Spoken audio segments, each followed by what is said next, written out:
Olá, tudo bem? Está começando mais uma edição do programa Agronegócio. Muito obrigado pela sua companhia.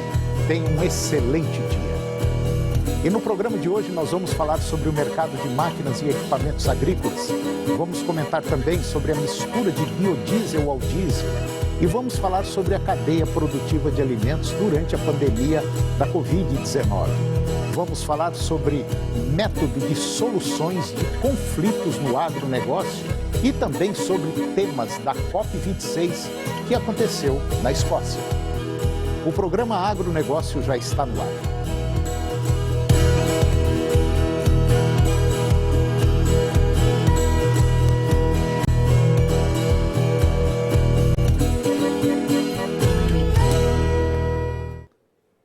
Eu começo o programa de hoje falando sobre o mercado de máquinas e equipamentos agrícolas e é um mercado que, apesar de algumas quedas, está em franco crescimento.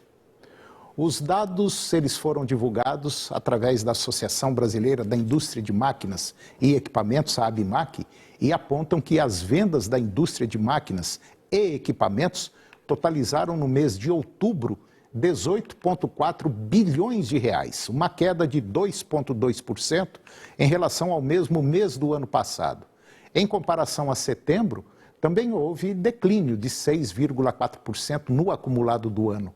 Mas, no entanto, até outubro, as vendas somaram 182 bilhões de reais, 25,4% superior ao mesmo período de 2020. As vendas para o mercado doméstico somaram basicamente 14 bilhões de reais, uma diminuição de 3,3% em relação ao mesmo mês do ano passado. O setor vendeu ao exterior 814 milhões de reais em equipamentos, montante quase 32% superior ao registrado no mesmo mês de 2020. Já em relação a setembro, as exportações foram 10,5% menores. Mas no acumulado do ano, de janeiro a outubro, as vendas ao exterior somaram 7,4 bilhões de reais, 31% acima do registrado no mesmo período do ano passado. A ABMAQ, ela destacou os setores que mais acumulam crescimento nas vendas neste ano. Máquinas para logística e construção civil cresceu quase 57%, máquinas para agricultura cresceu 37%, máquinas para indústria de transformação cresceu 37,6% e componentes cresceu 26,7%. E agora eu vou comentar sobre a cadeia produtiva de alimentos, que durante a pandemia da Covid-19. A crise na cadeia de abastecimento afetou vários setores e produtos em basicamente todo o mundo, incluindo alimentos e especificamente carnes. Com origem nas restrições econômicas da pandemia Covid-19, a crise da cadeia de suprimentos levou à escassez e ao aumento dos preços. Apesar dessa situação, a carne continua sendo bastante consumida em várias regiões, inclusive na América Latina. No caso da Argentina, o consumo per capita indica que as pessoas comem pouca carne suína em comparação com o consumo de carne bovina e também de frango.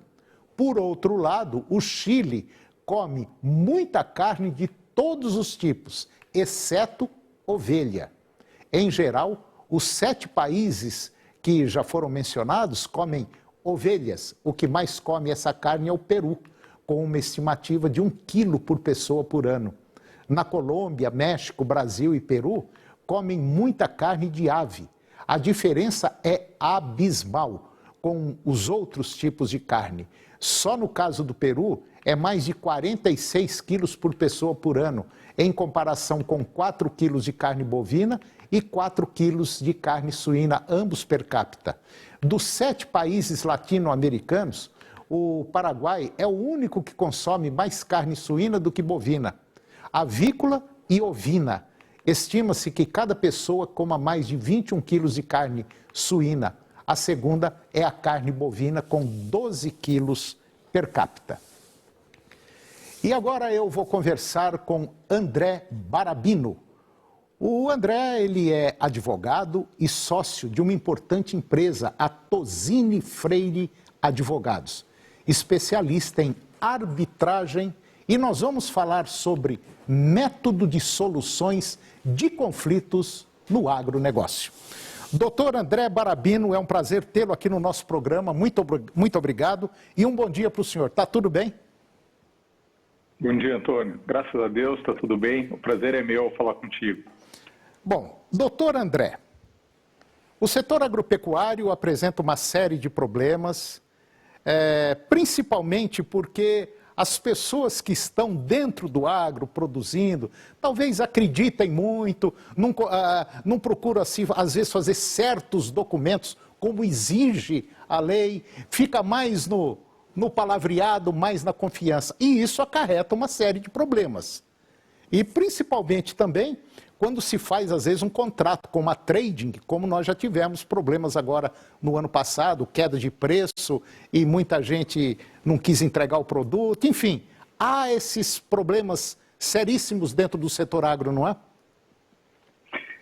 Sem dúvida. A gente vê aí, com o passar do tempo, que as relações comerciais dentro do agronegócio vêm ficando cada vez mais sofisticadas. Muitas empresas operando, não só pessoas físicas. Então, sem dúvida, é muito importante a hora da celebração do contrato. Quando as partes vão fechar um negócio, ter alguém por trás olhando tudo que pode acontecer, celebrando para celebrar um contrato, negociando as cláusulas, bem pensando muitas imprevisões aí que podem ocorrer a fim de regular o negócio e não ter surpresa no futuro.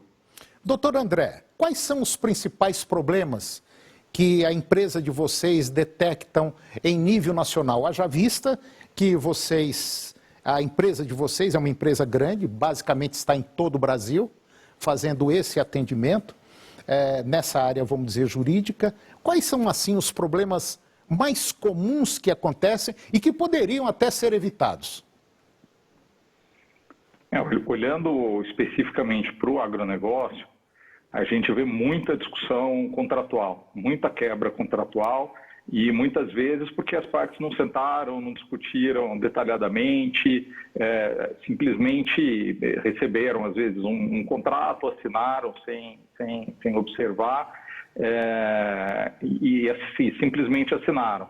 Lá na frente, quando surge aí um problema, eles vão ver o contrato e o contrato não está respaldando aquilo que foi negociado ou o direito das partes, enfim, aí surge um problema. Outra coisa que a gente vê muito são aí quebras de contrato inadimplentes, o que surge necessidade de recuperação de crédito. Todo o financiamento do agronegócio está sofisticando bastante, então as recuperações de crédito também estão se sofisticando.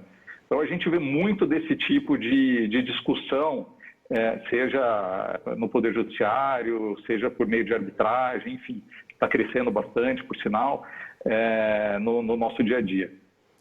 Sucessão familiar também chega a ser um problema sério nas propriedades rurais, dentro do agro? Sem dúvida, sem dúvida. Está crescendo muito o número de empresas familiares que vem crescendo bastante o seu patrimônio e essas famílias precisam sem dúvida ter um planejamento sucessório a fim de que se torne praticamente uma empresa, né? E a empresa não sofra com a passagem do bastão aí do primeiro para a segunda geração. E aí você tem diversos aspectos que devem ser observados nessa questão de planejamento sucessório. As questões fiscais, que são bastante impactantes, as questões societárias, que também são importantes, o modelo de empresa que você vai fazer, se vai ficar na física, se vai para a jurídica, se vai constituir uma holding, tudo mais, e a questão sucessória em si, se há testamento, se vai fazer doações em vida. Então é bastante complexo esse assunto, mas sem dúvida merece um olhar e aí uma atenção especial. Agora, falta muita informação dentro do agro para essas questões jurídicas, né? De maneira geral, é um setor bem desinformado, né? Sem dúvida. Quando a gente fala em agro, nós estamos falando desde o pequeno produtor rural até as grandes empresas multinacionais. E muitas vezes um está lidando com o outro. Então, para algumas pessoas, eles têm acesso à informação, né? E a informação sofisticada, a formas aí sofisticadas de operações financeiras, de resolução de conflitos, enquanto alguns outros players do mercado, de fato, não têm informação suficiente para negociar com eles em pé de igualdade. E aí começa, vamos dizer, a confusão, né? Aí que arma a confusão. Exatamente. E muitas vezes tem contratos contratos padrões que são fornecidos de uma empresa para outra, enfim. E se não houver uma negociação, analisar cláusula a cláusula, existe um certo risco de quando houver algum tipo de problema, o seu direito não está devidamente resguardado por meio do contrato. Isso é verdade. Bom, você que está nos acompanhando, seria muito interessante, antes de assinar qualquer documento, peça informação para quem está por dentro, ou do mercado, ou dessa ação que você pretende assinar. No caso da Tosini Freire e Advogados, uma empresa de Campinas, mas que tem escritório basicamente espalhado pelo Brasil inteiro, seria interessante ficar por dentro e não ir assinando aleatoriamente aí, meio sem ler, não. Muito cuidado, porque depois de assinado, a confusão está armada e é difícil de sair, vamos dizer, de uma determinada enrascada. Bom, doutor André Barabino, advogado, sócio da Tosini Freire e Advogados, muito obrigado pela sua participação no nosso programa. Eu gostaria de trazê-lo mais vezes aqui para explicar uma série de coisas, dar informações, orientações. Seria possível? Sem dúvida. Ótimo. É um prazer ter participado do programa e eu fico à sua inteira disposição para eventuais participações no futuro. Tá ok. Meu querido, muito obrigado, um bom dia e até a próxima oportunidade, ok? Um abraço. E depois do intervalo, nós vamos falar sobre a COP26 que aconteceu na Escócia e que aguardam decisão dos governos e também da sociedade. Tainá Drogovic, zootecnista e analista da Scott, vai falar sobre o mercado da pecuária de corte. E vamos falar também da América do Sul, que deve produzir mais de 200 milhões de toneladas de soja nessa safra. É um minuto só, nós voltamos já.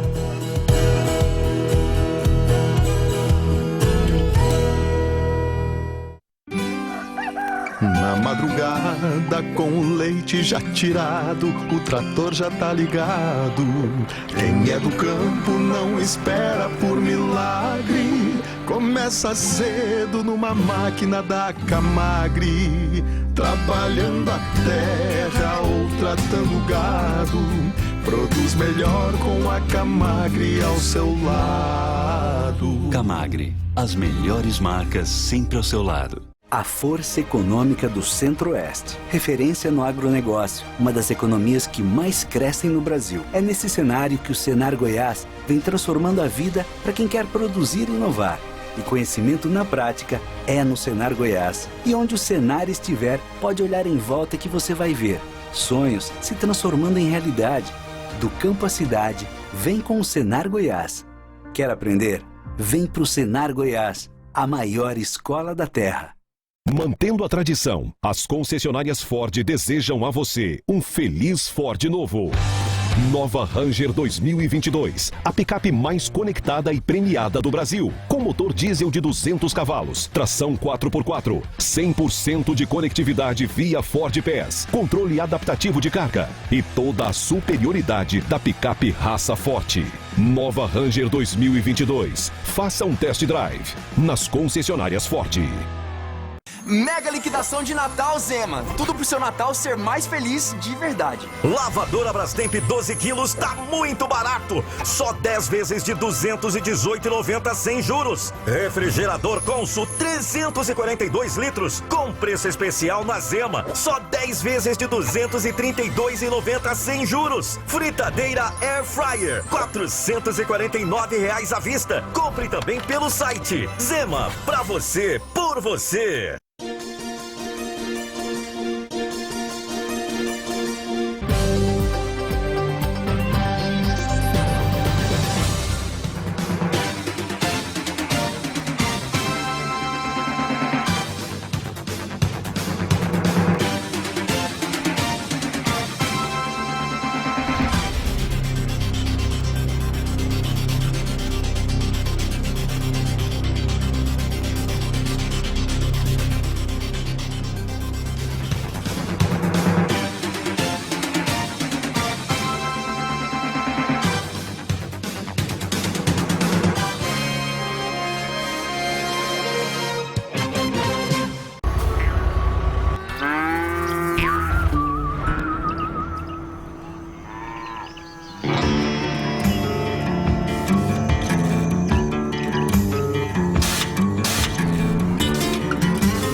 Lumage, nas principais cooperativas e revendas do Brasil.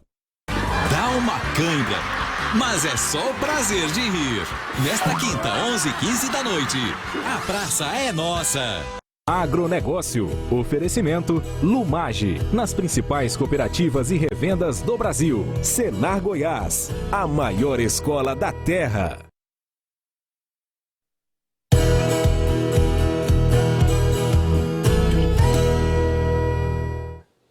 Eu estou de volta e agora nós vamos comentar sobre temas da COP26 que aconteceu em Glasgow, na Escócia. Na esteira das discussões que ocorreram no início deste mês, na COP26 lá em Glasgow, o agronegócio avalia soluções para que o Brasil consiga ser protagonista na redução de emissões de gases do efeito estufa, com a promoção de mais sustentabilidade no setor. O assunto foi tema do seminário da Associação Nacional dos Exportadores de Cereais, ANEC, e a avaliação é de que o país tem conhecimento suficiente para cumprir os compromissos assumidos em Glasgow, como a proposta brasileira de reduzir em 50% as suas emissões até 2030 e o acordo do metano, em que diversas nações, incluindo o Brasil, comprometem-se a diminuir em 30% a liberação do gás na atmosfera. No entanto, especialistas cobram ambição e mais rigor do país no cumprimento dessas metas. A Raquel Biderman, ela é uma co-facilitadora da Coalizão Brasil Clima, Florestas e Agricultura. Ela diz que é preciso colocar o pé no acelerador. As técnicas já existem e esperamos agora soluções para que elas possam ser financiadas, citando a integração lavoura, pecuária e floresta. Agora, precisamos de financiamentos climáticos com filtro para projetos de baixo carbono e que os investidores coloquem regras que os produtores possam acompanhar. E agora você vai ficar com o comentário de Tainá Drugovic. A Tainá ela é zootecnista, analista da Scott Consultoria, e ela vai falar sobre o mercado da pecuária de corte. Confira. Olá pessoal, eu sou Tainá Drugovic, zootecnista e analista de mercado aqui da Scott Consultoria, e hoje faremos um giro com as últimas novidades no mercado do boi gordo e também no mercado de reposição. Bom, no boi gordo, a notícia da liberação de carne bovina enviada à China após a suspensão das exportações ao país no último dia 4 de setembro colocou o mercado em compasso de espera, esperando aí uma possível retomada das exportações ao país asiático. Contudo, os preços do mercado do boi gordo seguem firmes em todo o país em função da oferta enxuta de gado terminado. Já do lado do mercado de reposição, esse cenário mais positivo no boi gordo deu força às cotações. No balanço semanal, considerando a média de todas as regiões monitoradas, entre machos e fêmeas anelorados, a alta foi de 2,2% na última semana, frente à semana anterior. E quando comparamos aí o mesmo período do ano passado, essas cotações estão 9,6% maiores. Bom, para o curto prazo, a tendência é de que o mercado de reposição continue ganhando ritmo, com a chegada aí definitiva do período das águas, somado também esse cenário mais firme do lado do boi gordo. Por hoje é só, obrigado pela sua atenção e até a próxima. E agora vamos falar sobre a produção de soja aqui na América do Sul.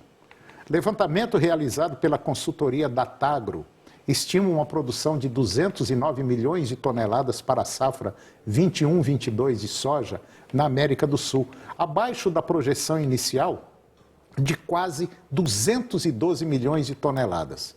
Apesar da redução, caso se confirme, representaria um aumento de 6% sobre os 197 milhões de toneladas do recorde revisado na temporada 2021. Em relação à área, prevê-se 62,6 milhões de hectares. O relatório anterior havia 62,7 milhões de hectares, 2% superior aos 61 milhões de hectares colhidos na revisada safra 2021, o que deve resultar em um novo recorde histórico.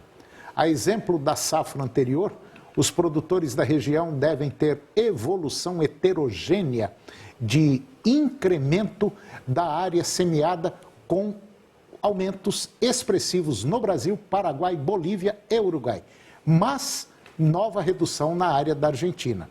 Para o Brasil, o maior produtor de soja do mundo, estima-se uma produção de 142 milhões de toneladas, um pouco abaixo dos 144 milhões de toneladas da intenção de plantio. Para a área, projeta-se 40 milhões de hectares ante 39 milhões de hectares da safra do ano passado. E, se confirmado, seria o 15º ano consecutivo de aumento. E agora eu vou conversar com Josué Lopes Siqueira. O Josué ele é gerente técnico da Ceasa e nós vamos fazer aí um balanço, já que estamos no final do ano, as coisas começaram a querer voltar e está aí, anda, não anda, o preço sobe, não sobe. Josué, bom dia, tudo bem? Bom dia, tá tudo bem, graças a Deus tá tudo bem. Tá, e o limão, tá azedo ainda? Não, está começando a adoçar um pouco, né? É mesmo? Ele já azedou mais, teve mais azedo, mas agora ele está baixando de preço. Josué, nós estamos aí já basicamente no fim do ano e como é praxe, há um movimento assim de crescimento de venda de frutas, tanto as nacionais quanto as importadas. Mas nós temos aí os resquícios da Covid, deixou muita gente meio sem dinheiro. Como é que está esse mercado? Bom, o ano de 2021 reagiu bem, né, comparado ao ano passado, que foi o ano crítico, né, da Covid. Ele recuperou bem o mercado, voltou à normalidade, né? E o registro nesse ano, assim, um pouco diferenciado do ano passado, em relação aos preços, principalmente depois daquele período frio que nós tivemos. Sim. De lá para cá, registramos assim uma condição bem atípica, considerando os anos anteriores, com valores mais elevados. Tá, hortaliças, folhosas. Como é que está o mercado hoje, agora, nesse momento? No momento está relativamente calmo. Tem poucos produtos que estão um pouquinho acima da média, mas no normal eles voltaram à normalidade. O tomate que ainda está um pouco instável, né? Ele esteve ao longo do tempo estável, né? E no patamar de 70, 80, agora que ele está dando umas reagidas ainda a 100 até 110 reais. Né? Tá, mas fora isso, podemos dizer que está assim, já teve época pior? Teve, muito pior. Do mês de julho até agora, vamos dizer assim, final de outubro, agora novembro foi estabilizando e agora estamos entrando agora no primeiro dia de dezembro agora com a condição mais amena, né? Vamos dizer assim. Ô Josué, nós tivemos aí um problema sério em todos os setores, que foi o aumento de custo da produção. Soja, milho, boi, leite, enfim, para o produtor, uma loucura. E no setor de hortifrutis também, eu acho que não foi do mesmo jeito, né? Foi, mas aí o peso maior, a responsabilidade maior coube ao produtor levar o custo maior, porque a maioria das vezes ele não consegue repassar esses custos para o produto, porque tudo é pautado pela oferta e procura. Então, diante dessa situação, às vezes, ele não consegue realmente agregar. Né? E é perecível, né, Josué? Você colhe hoje, daqui 2, 3 dias já perdeu tudo, né? Isso é verdade. Agora, o que ocorre é que os preços se manterem mais um pouquinho acima do normal, é o fato de que muitos estão plantando menos por causa do custo, justamente. Então, esse custo está trazendo o quê? Uma retração do plantio, ou seja, uma diminuição da área plantada, da quantidade plantada, para que, até mesmo por causa, para poder bancar, vamos dizer assim, o custeio de uma horta. Porque realmente hoje tudo é cotado em dólar, os insumos estão daquele jeito lá em cima, né? Então, o que resta para o produtor, principalmente o nosso produtor, o que abastece, vamos dizer assim, um cinturão verde, são de média pequenos produtores, né? Então, eles vão se virar da melhor maneira que eles podem enfrentar é dessa forma, é plantando menos para que ter um custo menor para poder realmente lá na frente, no caso da comercialização, ter um certo equilíbrio. E com isso, com essa diminuição de área de plantio, vamos dizer assim, ele consegue, por exemplo, é claro que ele não vai ganhar o que ele ganhava anteriormente, com uma área maior, mas ele consegue baixar o seu custo de produção e consegue ainda continuar produzindo. Sim. Quer dizer, não é o caminho certo esse. Quer dizer, não é o caminho ideal. E tem um outro fator ainda, que a dificuldade que eles estão enfrentando, é a mão de obra rural. Eles não estão encontrando. Às vezes, é a família mesmo que tem que arregaçar as mangas e tentar realmente manter a produção, porque às vezes a mão de obra está muito escassa. Né? Pois é, vamos dizer assim, é um reclame geral, né, dos produtores sobre esse aspecto, né? Você tocou num ponto, Josué, altamente interessante e eu me lembrei. Ano passado, 2020, foi feita uma pesquisa com 2.600 produtores. E, dentre várias perguntas que foi feita a esses produtores, qual foi o maior problema? 87% dos produtores reclamaram do seguinte: qual é o maior problema hoje do setor agropecuário? Mão de obra. Tá aí, é uma questão... Então, o negócio é o seguinte, falta emprego? Pode até estar faltando, mas eu acho que não está do jeito que muita gente está falando, não. O que está faltando é gente para trabalhar, porque dependendo da situação, você tem que pegar o que tem para hoje. Exatamente. E para você trabalhar numa propriedade rural, onde você vai ter o frango, o leite e uma série de outras coisas, ganhar aí R$2.000 numa propriedade rural significa você ganhar R$3 a R$4.000 aqui na cidade e que você tem que comprar basicamente quase tudo. Exatamente. Né, Josué? Então, é bom pensar bem, porque... E dificilmente vai pagar aluguel lá na não paga, né? Não paga aluguel, né? Não paga aluguel, não paga água, não paga luz. Tem a vaquinha que dá o leite, tem um frango que ele pode cuidar, tem uma hortinha que ele pode fazer. Ele vai ter que comprar arroz, feijão, um sal, um azeite, um óleo e tal. Mas, de maneira geral, não é tanto assim, está com falta de emprego, não. Agora, quem quer emprego aí de 15, 20 mil reais, aí o negócio já muda de figura. Josué, então podemos dizer o seguinte, que de maneira geral... os preços estão, vamos dizer, mais ou menos legais, já tivemos bem piores. Sim, agora estão relativamente acomodados, né? Raras exceções por alguns, né? As oscilações sempre vão ocorrer, Sim, claro. Período instável, né? Agora, a expectativa agora para esse mês de dezembro são as festas de final de ano, né? Sim. O Natal e a virada de ano. Então, aí já que se cria uma outra expectativa para a questão das frutas, né? As frutas Sim. finas e tudo mais, que onde tem realmente a maior procura. Tá certo. Bom, eu conversei com Josué Lopes Siqueira, gerente técnico da Ceasa, e ele garantiu aí que as coisas vão começar a andar assim numa boa. Josué, mais uma vez, obrigado e até o próximo programa. Se Deus quiser. E o programa de hoje chegou ao fim. E eu termino com a seguinte frase: não é a montanha que conquistamos, mas sim nós mesmos. Um grande abraço, muito obrigado pela sua companhia, que Deus os abençoe e até o próximo programa. TV Serra Dourada SBT Goiânia. A informação com credibilidade. O jornalismo onde você tem voz. Jornal do Meio-Dia. Logo mais às 11h40. A seguir, Primeiro Impacto, continuação.